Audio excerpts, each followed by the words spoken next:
મંદિરોમાં વહીવટદાર નિમતા સાધુઓમાં રોષ, તંત્રના દાવાને ગેરકાનૂની ઠેરવ્યો. ગિરનારના 3 મંદિરોની ગાદીનો વિવાદ ચરમ સપાટીએ પહોંચી ગયો છે. સાધુ સંતો અંદરો અંદર ઝઘડતા અંતે મંદિરોના વહીવટ માટે મામલતદારની નિમણૂક કરી દેવામાં આવી છે, જેને લઈને હવે સાધુ સંતોમાં રોષ ફેલાયો છે. અંબાજી મંદિરનો વિવાદ હજુ શમ્યો નથી, ત્યાં દત્ત શિખરનો વિવાદ વકર્યો છે. તંત્રે અંબાજી મંદિર, દત્તાત્રેય શિખર અને ભીડભંજન મંદિરનો કબજો લેતા વિવાદનો મતપૂરો છંછેડાયો છે. દત્ત શિખરમાં 2 ટ્રસ્ટીઓ હોવા છતાં તંત્રે વહીવટીદાર નિમ્યા હોવાનું સામે આવ્યું છે. હિમાંશુ ગીરી અને મહેશ ગીરી, તેઓ બંને દત્ત શિખરના ટ્રસ્ટી છે તેવા પુરાવા તેમની પાસે હોવાનો દાવો કરાયો છે. તેઓ ગુરુ ગણપત ગીરીના 44માં શિષ્ય તરીકે વારસદાર હોવાનો દાવો કર્યો. તેમનું કહેવું છે કે તંત્રએ કોઈ પૂછપરછ કર્યા વગર વહીવટદાર નિમી દીધા તંત્રના દાવાને ગેરકાનૂની ઠેરવ્યો. અમદાવાદના રામજી મંદિરમાં ગાદીનો વિવાદ વકર્યો. રાજસ્થાનના સંતને પ્રવેશબંધીના બોર્ડ લાગ્યા, પોલીસ બંદોબસ્ત ગોઠવાયો. અમદાવાદના પાલડીના રામજી મંદિરમાં ગાદીનો વિવાદ સામે આવ્યો છે. મંદિરના ગાદીપતિના નિધન બાદ રાજસ્થાનના એક રામાનંદી સંતે પોતે ગાદીપતિ હોવાનો દાવો કર્યો. અમદાવાદમાં સ્વામી સર્વેશ્વરાચાર્યને માહિતી મળતા તેમણે પોલીસ પ્રોટેક્શન માંગ્યું, જેને જોતા રાજસ્થાનના સંતના રામજી મંદિરમાં પ્રવેશબંધી અંગે બોર્ડ લગાવી દેવાયા અને મંદિર બહાર મોટી સંખ્યામાં પોલીસ બંદોબસ્ત ગોઠવી દેવાયો. પાલડીનું રામાનંદ સંપ્રદાયના આ રામજી મંદિર આશ્રમ અને રામાનંદાચાર્ય પીઠના સ્થાપના 1960માં જગતગુરુ રામાનંદ આચાર્યજી દ્વારા કરવામાં આવી હતી. મંદિરના ગાદીપતિના નિધન બાદ મંદિરના સંતોને માહિતી મળી કે રામજી મંદિર તેમજ ગાદી પર કબજો જમાવવાના ઈરાદે રામાનંદ સંપ્રદાયના જ કેટલાક લોકો રાજસ્થાનથી પાલીથી આવી રહ્યા છે, જેથી આ મામલે પાલડી પોલીસ સ્ટેશન તેમજ અમદાવાદ શહેર પોલીસ કમિશનરને અરજી કરવામાં આવી, જેના અનુસંધાને મંદિરની અંદર અને બહાર પોલીસ બંદોબસ્ત ગોઠવી દેવામાં આવ્યો છે. બનાસકાંઠાના કાંકરેજના થળી જાગીર મઠમાં પણ ગાદીને લઈને વિવાદ, મઠ પોલીસ છાવણીમાં ફેરવાયો. બનાસકાંઠાના કાંકરેજના થળી જાગીર મઠના મહંત જગદીશપુરી દેવલોક પામ્યા બાદ હવે જાગીર મઠના મહંત કોણ તેને લઈને વિવાદ છેડાયો છે. આ વિવાદ એટલો વકર્યો કે છેલ્લા કેટલાય દિવસથી મઠ પોલીસ છાવણીમાં ફેરવાઈ ગયું છે. એક તરફ દેવ દરબારના મહંત બળદેવનાથ બાપુ સહિત થરા જાગીરદાર સ્ટેટ દ્વારા શંકરપુરી મહારાજને ગુરુગાદી સોંપાય, તો બીજી તરફ થળી મઠ નજીક આવેલા ગામના લોકો દ્વારા શંકરપુરી મહારાજનો વિરોધ કરી કાર્તિકપુરી મહારાજને ચાદર ઉડાડતા વિવાદ વકર્યો છે. જોકે મહંતના વિવાદમાં સપડાયેલી આ થળી મઠ ખાતે કાયદો વ્યવસ્થા ન કથળે તેને લઈને હાલ તો આ મઠ પોલીસ છાવણીમાં ફેરવાયો છે. બંને પક્ષોને પોલીસ દ્વારા સમજાવટના પ્રયાસ કરાયા, પરંતુ એક પણ પક્ષ કોઈ વાતે ન સમજતા આખરે બનાસકાંઠા એસપી દ્વારા થળી જાગીર મઠ ખાતે એસઆરપીની ટુકડી ઉતારી જાગીર મઠને પોલીસ છાવણીમાં ફેરવી દેવાયો. જોકે મહંત શંકરપુરીના વિરોધ અને મહંત કાર્તિકપુરીના સમર્થનમાં ઉમટેલા લોકોએ આક્ષેપ કર્યા કે મહંત શંકરપુરીને ખોટી રીતે ગાદીએ બેસાડવામાં આવ્યા છે, તો કેટલાક લોકોએ તો મઠની તિજોરીના તાળા તૂટી ગયા હોવાના પણ આક્ષેપો કરી દીધા. જોકે 22 નવેમ્બરથી શરૂ થયેલા વિવાદનો હજુ સુધી અંત આવ્યો નથી, ત્યારે આખરે હવે મઠમાં મહંત કોણ તેને લઈને બંને પક્ષો હવે કોર્ટના દ્વાર ખખડાવે તેવી સ્થિતિ ઊભી થઈ છે. સીએનજી કાર ચાલકોને મોટો ઝટકો, સીએનજીના ભાવમાં તગડો વધારો, કાર ચલાવવી મોંઘી પડશે. પેટ્રોલ ડીઝલના આસમાને પહોંચેલા ભાવ બાદ હવે સીએનજી ગેસના ભાવમાં તગડો વધારો થયો છે. પેટ્રોલ અને સીએનજી ગેસના ભાવમાં જાણે રેસ ચાલતી હોય તેમ નવા માસથી ગુજરાત ગેસે સીએનજી ગેસના ભાવમાં કિલોએ ₹1.5નો વધારો કર્યો છે. હવેથી પ્રતિ કિલો ગેસનો નવો ભાવ ₹77.76 ચૂકવવો પડશે. આ ભાવ વધારો આજથી જ લાગુ કરી દેવામાં આવ્યો છે. તો દાદરાનગર હવેલીમાં ₹78.66 1 કિલો સીએનજીને ચૂકવવા પડશે. આ સિવાય પાલઘર અને થાણેમાં ₹78.50 સીએનજીનો ભાવ વાહન ચાલકે આપવો પડશે. ત્યારે રાજસ્થાનમાં 1 કિલોનો સીએનજીનો ભાવ ₹82.31 ચૂકવવો પડશે. તો હરિયાણામાં સીએનજીનો ભાવ ₹86.55 પહોંચી ગયો છે. જ્યારે મધ્યપ્રદેશમાં 1 કિલો સીએનજીનો ભાવ સૌથી વધુ ₹93.01 થયો છે. આ સાથે જ સીએનજી કાર ચાલકોને વધુ એક વખત મોંઘવારીનો માર સહન કરવાનો વારો આવ્યો છે.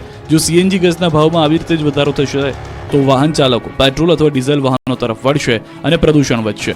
ગુજરાત ગેસ આ પહેલા જુલાઈ ઓગસ્ટમાં પણ ભાવ વધારો કરી ચૂક્યું છે.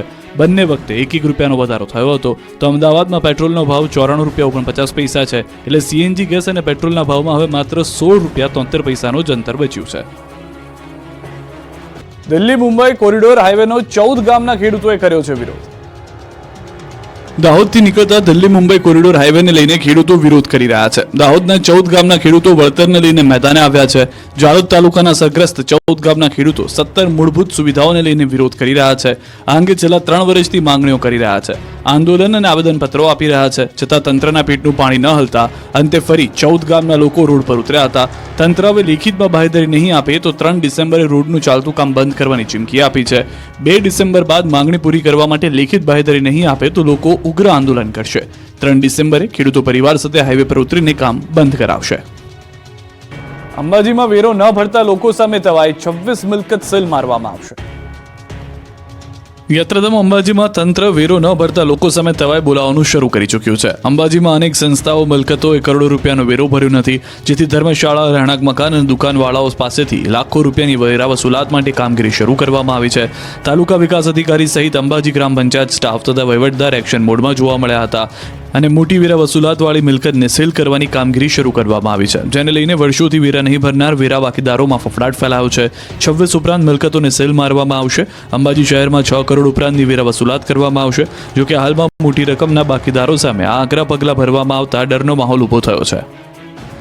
ડીસા નગરપાલિકાના પ્રમુખને હટાવવા ભાજપના ધારાસભ્ય દબાણ કરતા હોવાનો આક્ષેપ, બ્રહ્મ સમાજે આપી આંદોલનની ચીમકી. ડીસા નગરપાલિકામાં ભાજપનો આંતરિક વિવાદ સપાટી પર આવી ગયો છે. ભાજપના ધારાસભ્ય ડીસા નગરપાલિકાના પ્રમુખ સંગીતાબેન દવેને હટાવવા માંગતા હોવાનો બ્રહ્મ સમાજે આક્ષેપ કર્યો છે, જેને લઈને ડીસાની પંચ પરગણા બ્રહ્મ સમાજની વાડીમાં જિલ્લાના બ્રહ્મ સમાજના આગેવાનો એકઠા થયા હતા. બ્રહ્મ સમાજના આગેવાનોએ આક્ષેપ કર્યો કે ડીસા નગરપાલિકાના મહિલા પ્રમુખ સંગીતાબેન દવેને પ્રમુખ પદ પરથી રાજીનામું આપવા માટે દબાણ કરાઈ રહ્યું છે. ડીસાના ધારાસભ્ય પ્રવીણ માળી પક્ષમાં ખોટી રજૂઆતો કરી સંગીતાબેનને પ્રમુખ પદેથી હટાવવાની કોશિશ કરી રહ્યા હોવાનું જણાવ્યું. મહત્વનું છે કે 14 મહિના પહેલા જ સંગીતાબેન દવેની પ્રમુખ તરીકે વરણી કરાઈ હતી. જોકે સંગીતાબેન દવેને પ્રમુખ બનાવતા ડીસા નગરપાલિકાના ભાજપના સભ્યોએ તેમનો વિરોધ કરીને રાજીનામા આપવાની ચીમકી ઉચ્ચારી હતી. જોકે તે બાદ મામલો થાળે પડ્યો, પરંતુ ત્યારબાદ ધારાસભ્ય પ્રવીણ માળીના જૂથ નગરપાલિકાના પ્રમુખને કામ ન કરવા દેતા હોવાના આક્ષેપ અવારનવાર થતા હતા, જેથી ડીસામાં બ્રહ્મ સમાજના આગેવાનો એકઠા થયા અને ચીમકી ઉચ્ચારી હતી કે જો બ્રહ્મ સમાજની બહેનને ભાજપ નગરપાલિકાના પ્રમુખ પદ પરથી રાજીનામું આપવા દબાણ કરાશે તો તે લોકો ભાજપ સાથે છેડો ફાડી ઉગ્ર આંદોલન કરશે. કારમાં black film fancy number plate લગાડી હોય તો કાઢી નાખજો, મોરબીમાં પોલીસની મેગા ડ્રાઈવ. રાજ્યભરમાં પોલીસે નિયમો તોડતા કાર ચાલકો સામે તવાઈ બોલાવી છે. સઘન ચેકિંગ હાથ ધરવામાં આવી રહ્યું છે, ત્યારે મોરબી શહેર પોલીસે મેગા ડ્રાઈવ હાથ ધરી.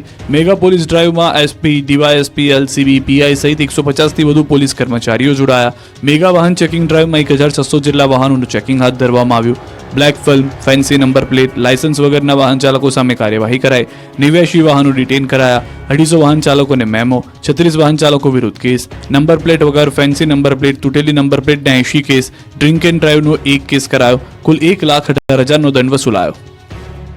અમદાવાદમાં ફ્લાઇટને બર્ડ હિટનું જોખમને રોકવા એરપોર્ટ પર ખાસ અવાજ કરતું ડિવાઇસ મુકાયું.